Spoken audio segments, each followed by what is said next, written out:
This is the January 6th, 2026 regular meeting of the Chatham County Savannah Metropolitan Planning Commission. The Chatham County Savannah Metropolitan Planning Commission consists of Mr. Travis Coles, Chairman,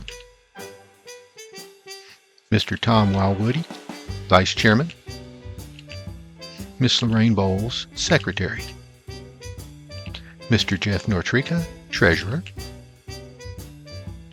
Board members include Mr. Dwayne Stevens, Mr. Joseph Irvine, Miss Amanda Wilson, Miss Karen Jarrett, Miss Corinne Ross, Miss Tracy Amick, Mr. Michael Kegler, Mr. Jay Melder, Mr. Joseph Welch, and Mr. Stephen Plunk. The MPC Executive Director is Melanie Wilson.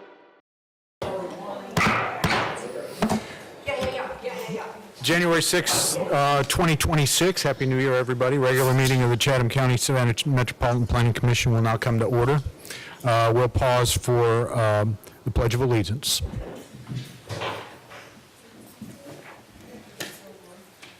I pledge allegiance to the flag of the United States of America and to the republic for which it stands, one nation, under God, indivisible, with liberty and justice for all.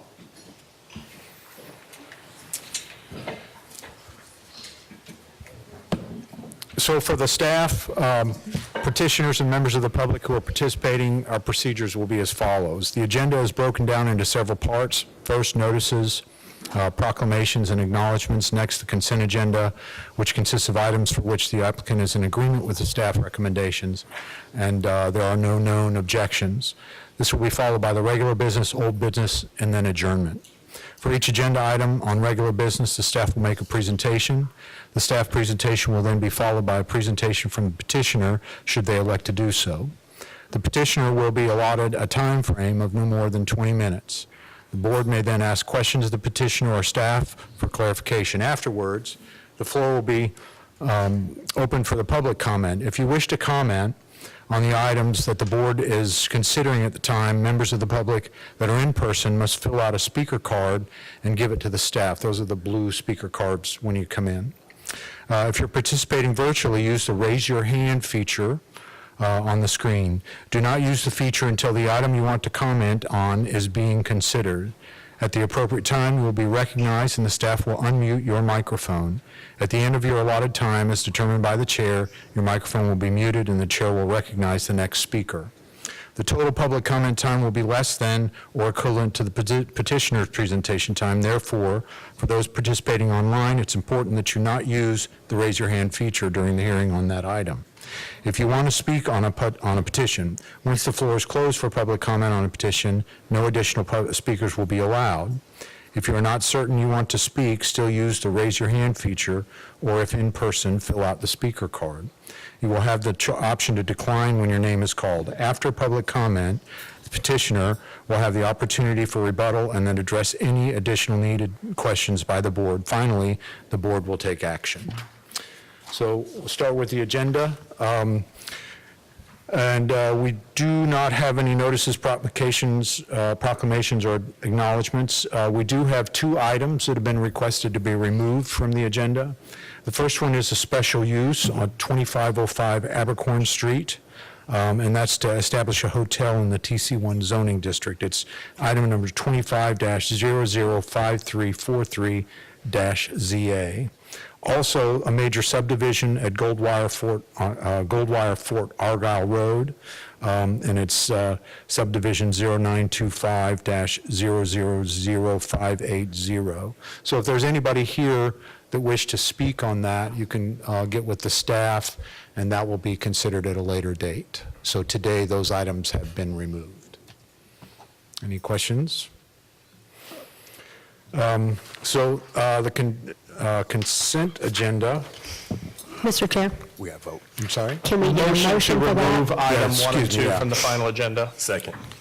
All right, we have a motion to remove and a second. All those in favor by voice vote? Aye. All those opposed?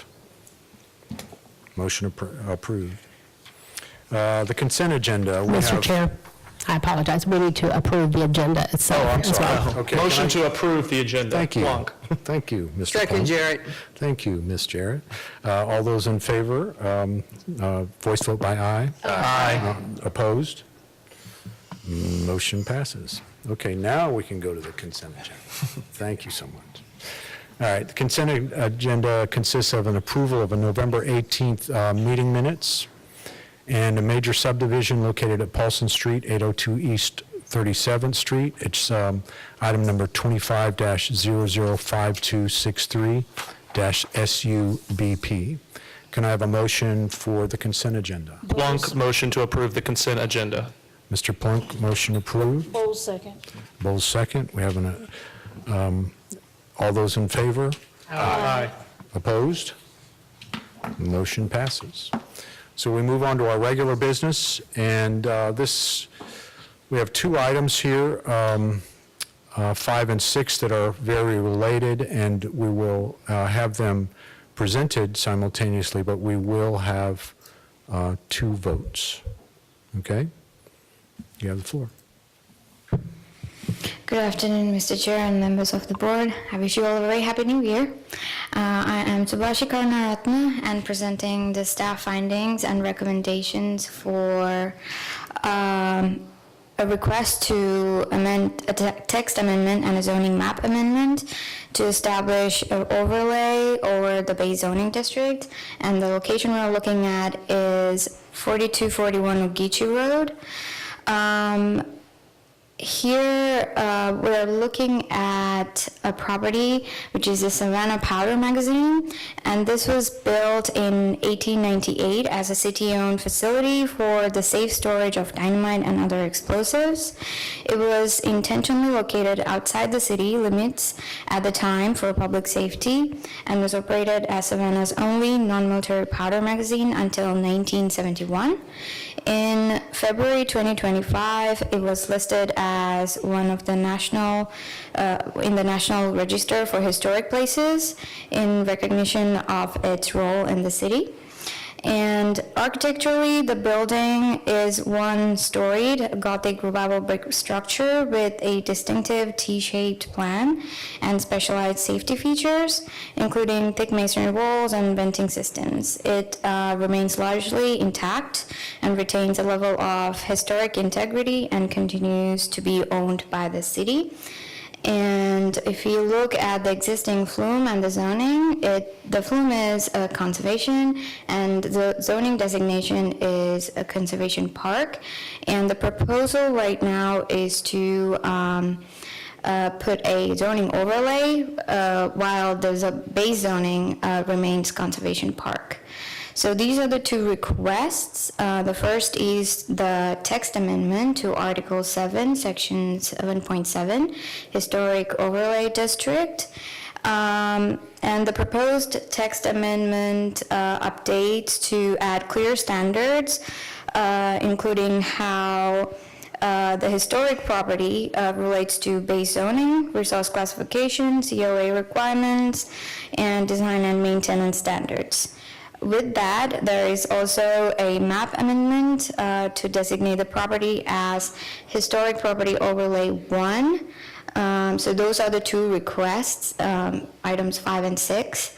And the reasoning behind why this is put forth is because Section 3.17.4, local historic property over designation of the zoning ordinance, provide these criteria to categorize a specific property as a historic property. And based on the review on these conditions, and because it was listed in the National Register for Historic Places, this was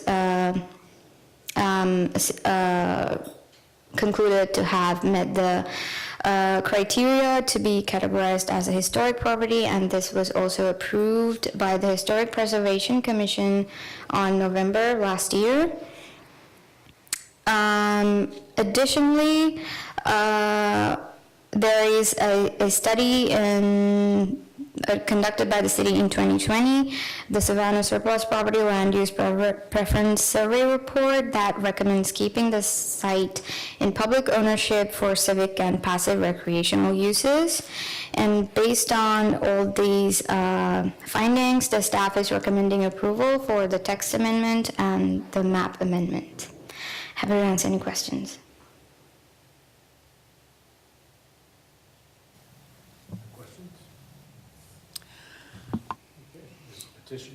Is the petitioner here? Yes.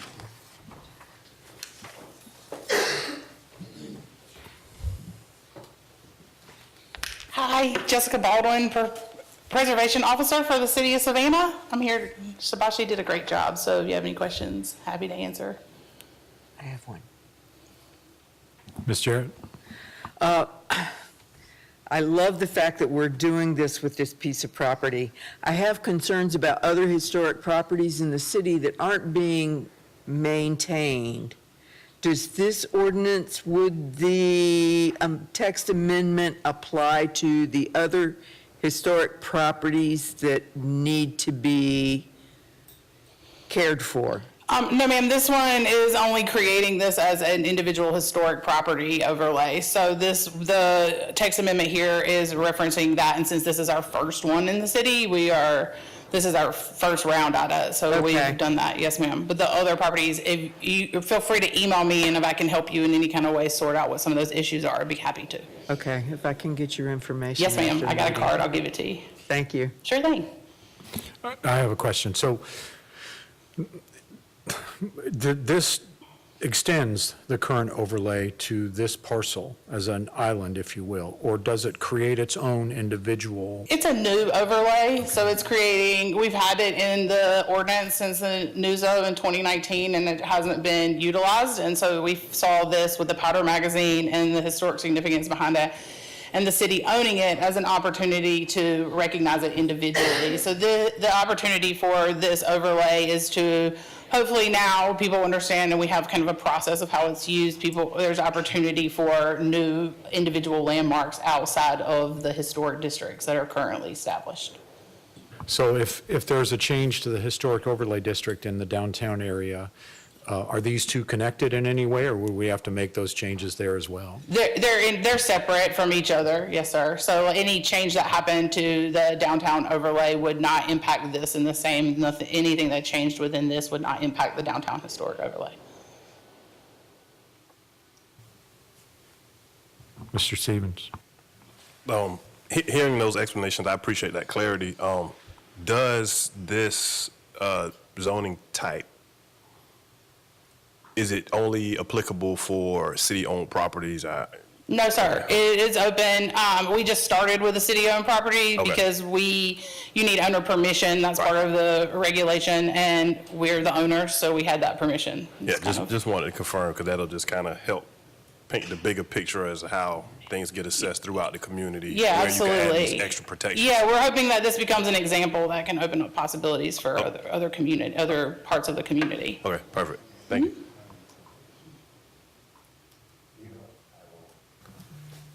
So as a component of that, as it branches out into other parts of the community, is the onus of the assessment on the owner, or will it be this application is submitted, city assesses it and says, okay, yes, it qualifies for? That assessment It's is, it's a combo. We would review, the owner would present with us the information, and we would make that kind of assessment. Okay, thanks. Other questions? Okay, thank you. Is there anybody here from the public that is registered? No? Anybody online? Okay, I guess we're at a point where we can have a discussion. Move to approve staff recommendation on the text amendment? So moved. That's number 5, item number 5, correct? Second. Okay, we have a motion by Ms. Jarrett for approval and a second by Mr. Melder. Okay. Let me call a vote.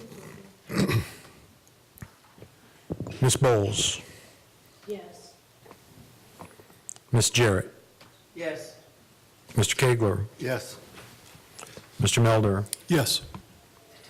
Mr. Plunk. Yes. Sorry, Ms. Wilson, Yes.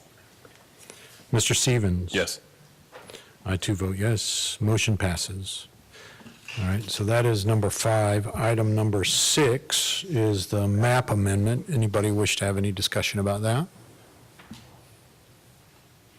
No? Any public comment on item 6? Okay. All righty, I'll entertain a motion.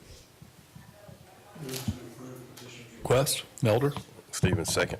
All right, we have a motion to approve by Mr. Melder and second by Mr. Stevens.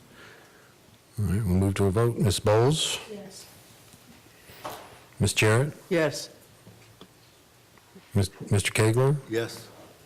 Mr. Melder? Yes. Ms. Wilson? Yes. Mr. Plunk? Yes. Mr. Stevens? Yes. I too vote yes. Motion passes. Okay.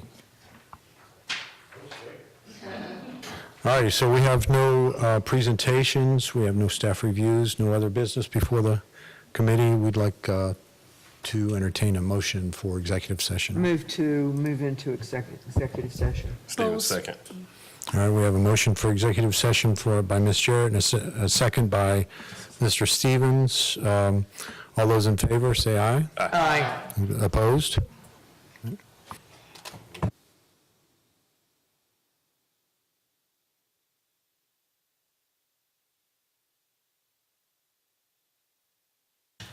Move to end executive session. All those in favor? Aye. And then I have to make a statement that No actions were taken. no actions were taken. Your microphone is. No actions were taken in the executive session and. Discuss personnel matters. Discuss personnel matters. So, thank you. Motion to adjourn. So move. Second? Second.